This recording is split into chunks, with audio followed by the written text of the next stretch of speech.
In this video, I'm going to show you how to use eHall Pass for your classroom. And so the place we find that is through LCPS Go. So if I go up here in the search and I type in E dash, it'll actually pull up the icon for eHall Pass. But of course, you can always just search through the dozens of icons there, whatever works for you. But I'm going to click on eHall Pass. It's going to ask me to log in with ClassLink, so I'm going to go ahead and click it. And once we do that, it should log you into the dashboard. And so the one piece of information that we want for the dashboard is this green toggle switch right in the middle.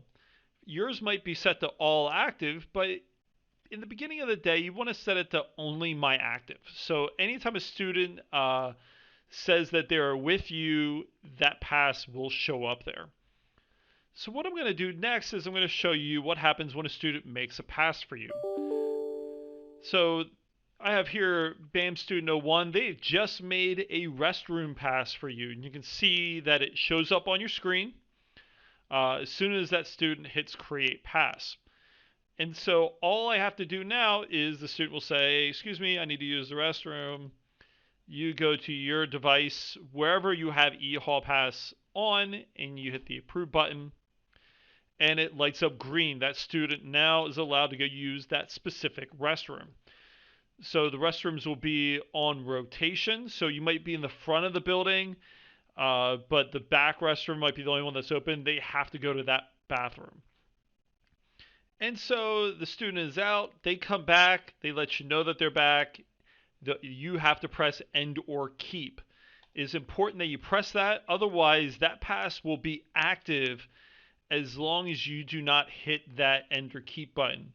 And this is really important because we want to know where our students are at for safety, but also for health mitigation as far as if we have to track bathrooms in your classroom there. So that's just all about the Active Pass. There are several other features over here by the main navigation. You have pass history.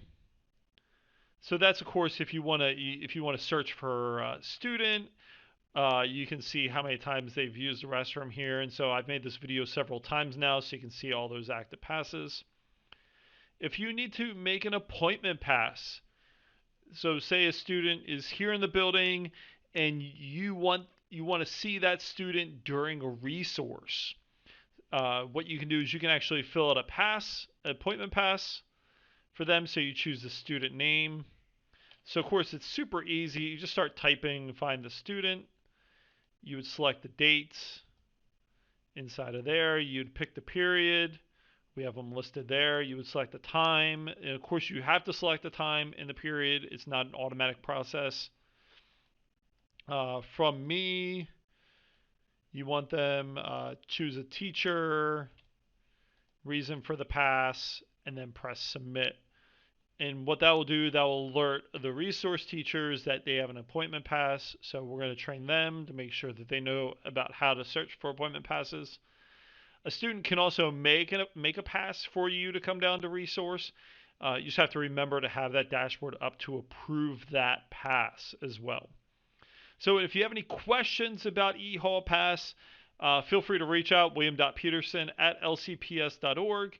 There's also a lovely little training link here. So if you want to click on training, you can see here has lots of other videos and resources for you inside of here. Thanks so much for watching this video about using eHall Pass in the classroom.